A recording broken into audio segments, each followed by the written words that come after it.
It is no secret that once we hit perimenopause and menopause, that injuries they come a little sooner and more often than we wish. Whether it's an ankle, hip, or hamstring injury or anything beyond that, you may find yourself going to what we know and what we've been told, which is that RICE, rest, ice, compression, elevation.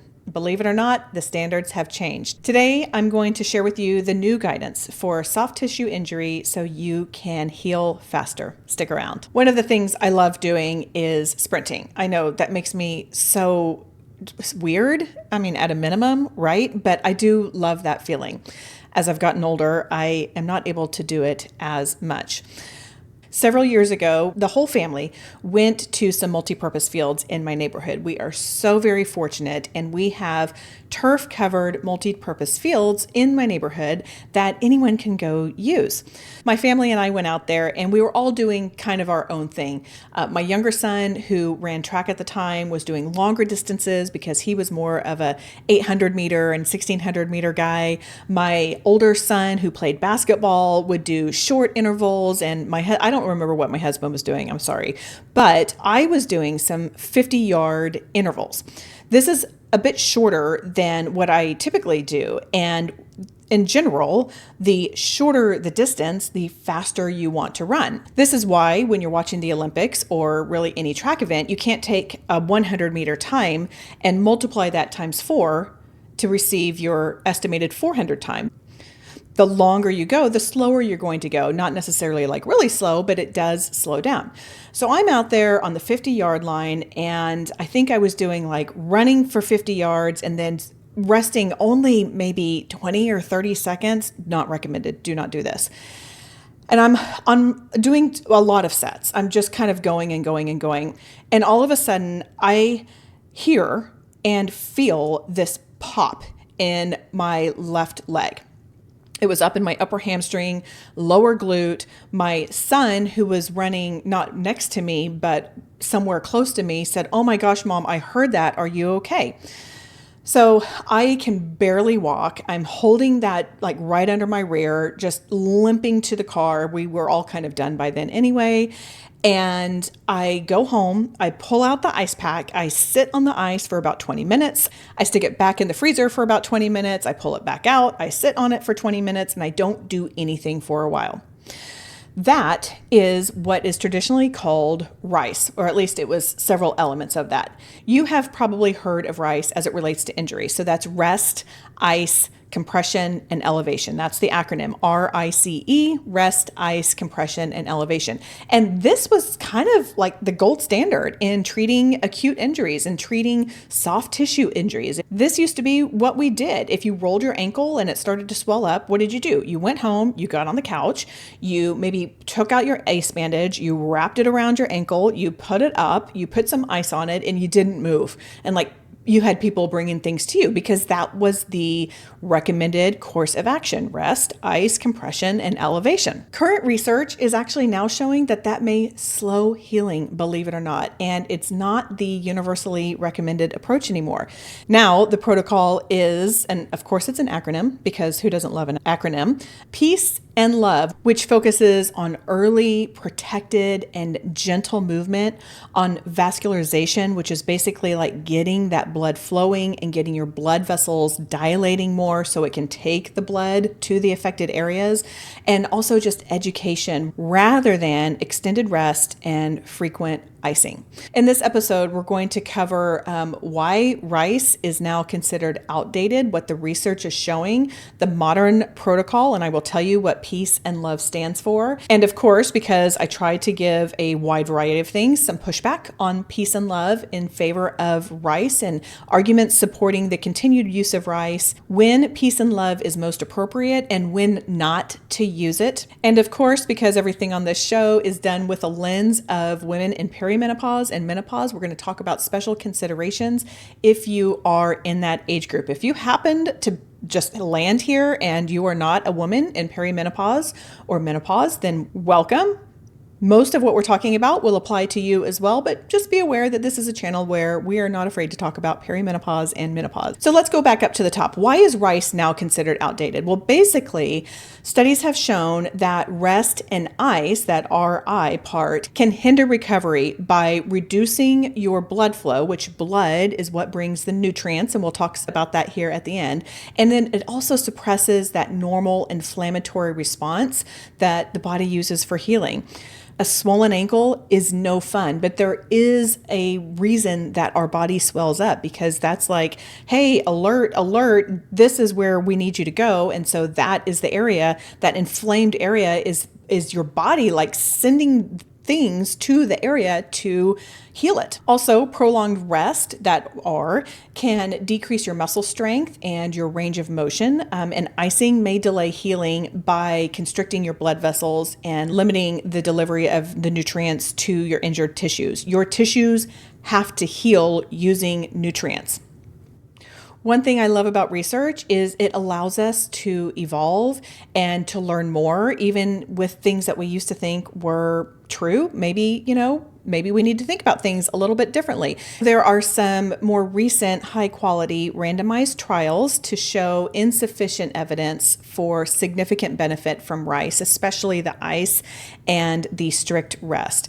And instead, studies are favoring early mobilization and exercise therapy after injuries. And this can actually improve your recovery time and prevent your chronic issues. So what this means is, instead of ricing it, then we are in a very controlled manner working on moving the affected area, strengthening when appropriate, and paying attention to that so that it doesn't get stiff and you lose your muscles and we're not getting any nutrients to the area. And what I found interesting in my research is Dr. Gabe Merkin, who first coined rice, actually reversed his support of that in 2014. So he just said, you know what, movement and avoiding ice better promote healing. So the modern protocol right now is peace and love. Let me tell you what that acronym stands for, and then I will expand on that. So P stands for protect, E stands for elevate, A is avoid anti-inflammatories, C is compression, and E is education. And then love is L stands for load, O is optimization, V is vascularization, and E is exercise. So P, being protect, is restrict movement just briefly to minimize your bleeding or any other issues, but avoid long immobilization. This actually makes me think of my older son, who tore his meniscus twice. Once in middle school, and I feel like a terrible mom because I can't remember if it was 7th grade or 8th grade, but it was at the very end of his basketball season. And then once on the opening day of his very first game as a high school player in 9th grade. It just broke our hearts. We felt so bad for him. And to this day, anytime I watch any kind of player get injured, I go back to that day of him texting and saying, I'm pretty sure I just tore my meniscus again. It breaks my heart for any of these kids who get hurt playing. Anyway, when he had surgery both times, they mobilized that for maybe a day. Like, I think he wore a brace for, I wish I could remember, but it was just like a day or two.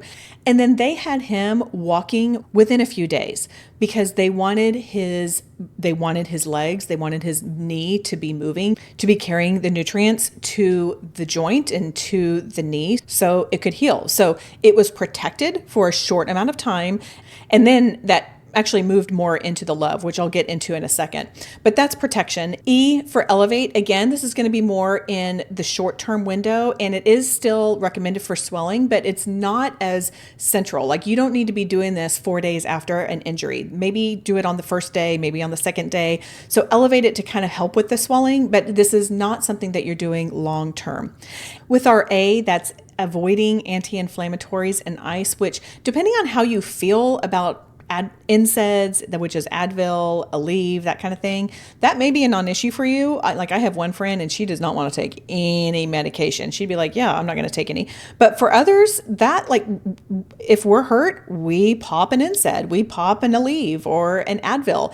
And I know this seems counterintuitive, But what the research is showing and what the guidelines are saying is to let your natural healing and inflammation just kind of run their course. And before you ask, I did wonder, because I use this, what about arnica? Arnica can reduce pain and swelling after certain surgeries or soft tissue issues, which is what we're talking about here in some patients, but the overall effect is small and it's not always statistically significant.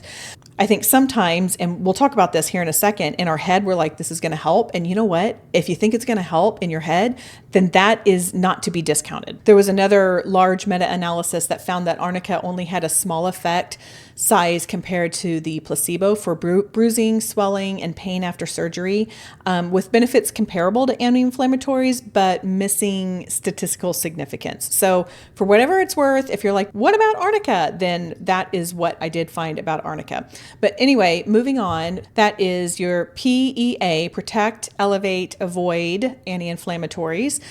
C is compression. So yes, this is kind of a holdover from the rice of just gentle compression, but not for as long. You can use that compression initially, but don't rely on that for an extended period of time. And then E is education. You know, in my world, I talk more and more about women and the importance of strength training as they're getting older. And I was talking with a friend one time and she said, okay, but you're telling me that I need to strength train and you're telling me that I need to do pulling exercises, but I want to know the why, because if I know the why, then I'm more likely to do it. This is kind of the same thing. Like, let's educate on the peace and love so that there's going to be a better chance of compliance. As far as love, L is load. So let's take that sprained ankle example. You can gently, in a protected way, start to put load or weight on that ankle. It's okay to walk around on it. You're not going to hurt it, because what that does, and I'm going to skip ahead to V, vascularization. What that does is that gets, as I've said, I think 5 times so far, the blood flowing to the affected area. Because when you start moving that, then that's going to help get all of the nutrients to the area that you need. O stands for optimism. And I think actually when I said this earlier, I said optimization, which is kind of ironic because I just a few weeks ago did an episode on like, before you optimize and do all of these 1% things, then these are the 6 ways that you need to take care of yourself. So I'll put that in the show notes if you need it. So I am laughing at myself. O stands for optimism, not optimization, optimism. So same thing with our head. We have got to think that we will get better and that it is not going to stay this way forever. I admit that can be hard, especially as we're getting older and it takes longer to heal. And there's actually a decent amount of research that goes along with that. I did an episode back in season 23, episode 5, called One Hidden Piece to Helping Your Chronic Pain Puzzle. So if you are dealing with some chronic pain and if you want to understand how the mind can help with pain and healing, then go listen to that, because that connects some dots between the 6 inches between your ears and the rest of your body. And then E stands for exercise. I kind of skipped around with that LOVE acronym, but it's load, optimism, vascularization, and exercise. So exercise and vascularization kind of go hand in hand, but basically that's moving. And you can repeat it with me because I've said it 6 times now, 7, I don't know, because we want to get nutrients flowing to the affected area, because that is what helps heal your issue. Now, in full disclosure, I will say that, yeah, there is some pushback against the shift away from icing acute injuries. And I want to take just a second and delineate between acute injuries and more chronic injuries. Acute injury is you walk out on the back deck of a friend's house and there's a step down that you didn't realize was there and you roll your ankle and it swells up. That is more of an acute injury.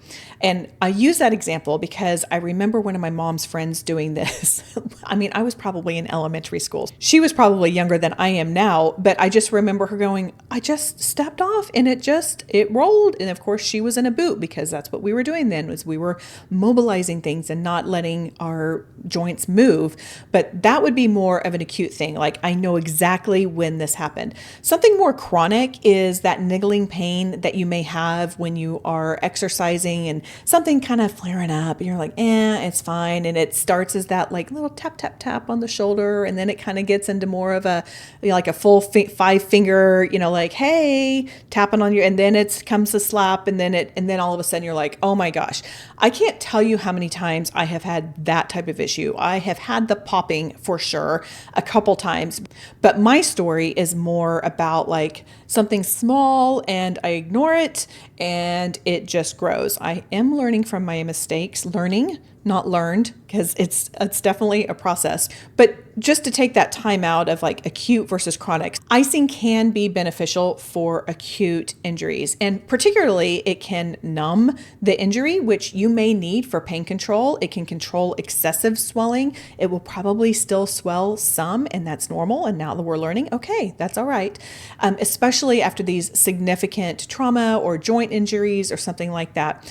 Research is actually questioning the impact on the healing speed. But look, if it helps the pain, then put the ice on for a little bit. And if you're at that point, you probably need to see a doctor. And this is a great segue into something I was going to say later, and I will probably say again, is listen to your doctor. When in doubt, go see a health professional. That can be, but not limited to, urgent care, your primary care, an orthopedic specialist, physical therapist, if you are in a state that allows you to just go see a physical therapist, an exercise therapist. I have an exercise therapist, y'all. He is the best. Like, he stops short at like waving pixie dust and just makes everything. I can't even tell you how many times he has made my body feel so much better. Get creative in a healthcare professional. Maybe you go to someone who focuses more in trigger point therapy. Maybe you try cupping. Maybe you try massage therapy. Again, including but not limited to. You can be creative in who you see. I will say, if you fall and your bone is sticking out, go to urgent care at a minimum. I mean, I think you know this, but I feel like I kind of gotta CYA here. Like, I gotta cover myself. I'm just giving this to you for information, and then you know your body and use your wisdom and discernment on what is best for you in the circumstance. And keep in mind, ice is not going to make it worse, but prolonged use of it may delay healing. Even though it may feel better because you're icing it, it just might not help you heal as fast. In general, peace and love is recommended for most people with soft tissue injuries. Again, I'm not talking about broken bones here, because it supports that biological healing, it supports early movement, and the psychological factors that are crucial in long-term healing. What we think impacts our body, whether we like it or not. Start thinking either healing, optimistic thoughts, or at a minimum, avoiding the catastrophic. Like, oh my gosh, I'm never going to be able to do this again. And I say this, it's so funny, when I plan for these episodes, I don't expect all of the random memories to come into my head as I am talking. And so the memory that I just had was I was training for a half marathon, and about 10 days before the half marathon, I've stubbed my toe or my toe hit something, and I went down, and my very first thought was, this better not keep me from running this race, because I had worked too hard to get to that point. And thankfully it didn't. It just took a minute. I always have to do a system check. Like, I just get real still. Don't talk to me. Don't ask questions. Just system check. Just top down, and then bottom to top. And then I'm like, okay, we're going to be okay. And it hurt for a little bit, but then it was okay. So what does that have to do with optimism and not catastrophizing? I guess maybe I was optimistic. I don't know, because I did catastrophize for a little bit. And then I was like, oh no, we're not going there. Not to say that I'm the best at all of that. However, think your good thoughts in your head. It does matter. Let's talk a little bit about when not to use peace and love, because as with almost everything, there is not like black and white, always yes, always no. There is a lot of nuance in things. Peace and love is not universally appropriate. Ice and anti-inflammatories might still be appropriate in specific cases. So that's when you have major ligament tears, if you have fractures, suspected bone injuries, or like physical trauma requiring urgent care or emergency care. I mean, look, if you land in the doctor's office and they're telling you what to do, then, and if they say take the anti-inflammatories, then take the anti-inflammatories. They are up on this. They have to do their continued education. They probably know rice and peace and love. And so trust them, trust your physicians. Also, if you have very active bleeding, like if you are bleeding a lot, then ice may be indicated to slow bleeding. Or if you're having rapidly expanding swelling, again, if that's the case, if you're like bleeding out, go to the doctor. You know this.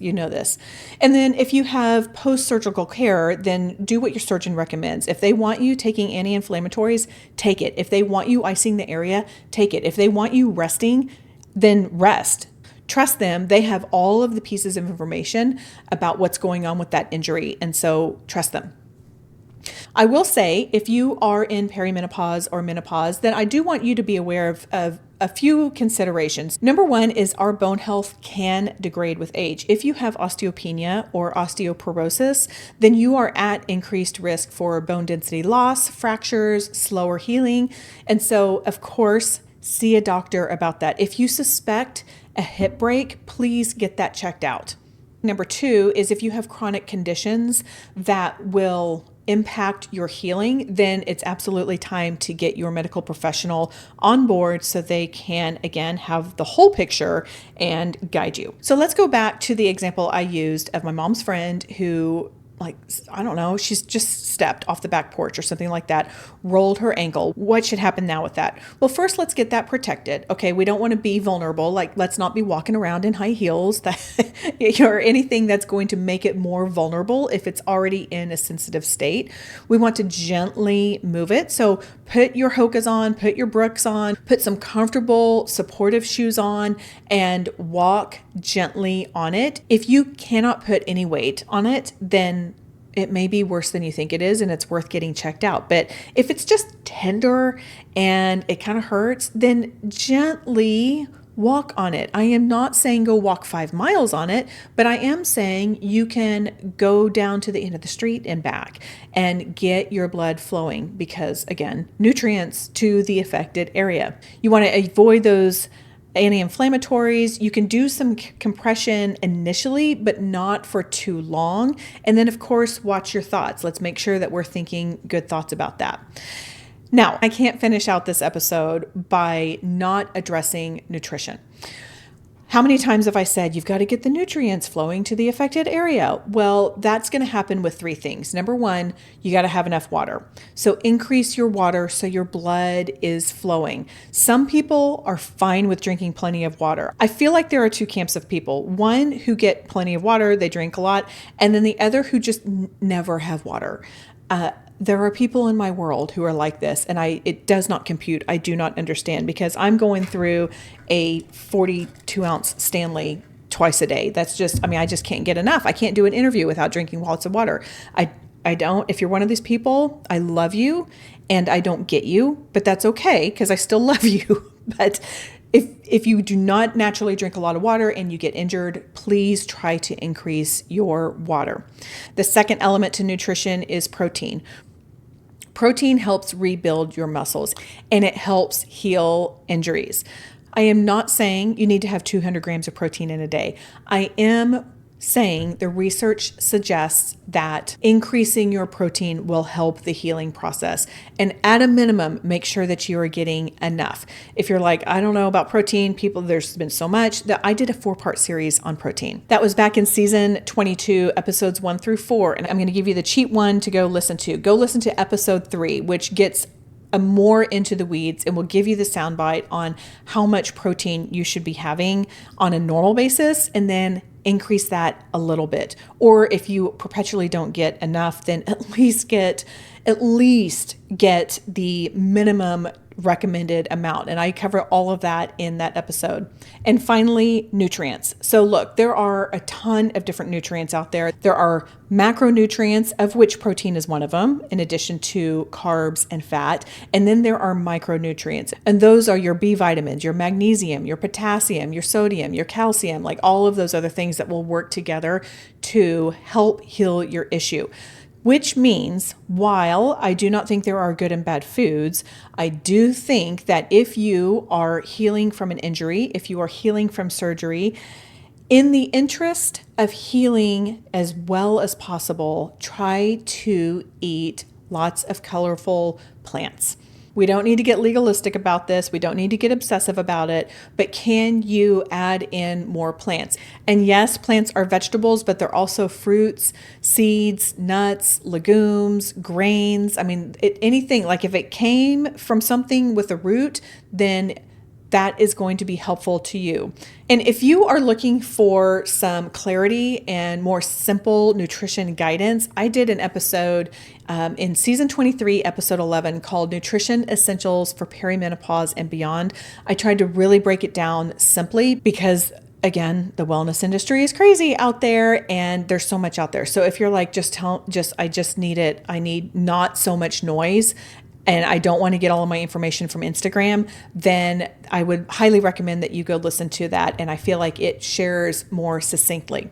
So the bottom line is, number one, trust your healthcare provider. If the injury is acute, go get it checked out.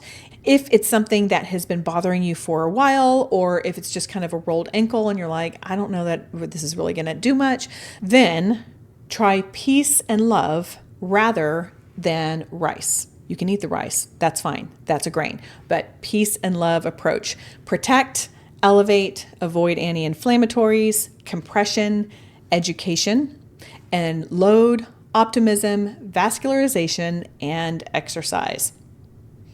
And hey, if you found this episode helpful, would you do me a favor and share it with a friend? You can either take a screenshot of it or just share it from your podcast player or from YouTube if you're watching there. Sharing this show is you have no idea how helpful it is. There are a lot of podcasts out there, and I like to say that I am the most grace-filled corner of the wellness industry. So if you know someone who's looking for a little grace with science-based research approved protocol in having good physical, mental, and spiritual health, then just send them this way. Send them to this little corner. I like the corner. I don't like to be in the middle of everything. I just kind of like to be in the corner. So anyone is welcome to join me in the corner, but I'm just not going out there much. Like that's just not my thing. And of course, if you're watching on YouTube, then hit the like button and be sure to subscribe wherever you are listening to this. Okay, that is all for today. Go out there and have a graced day.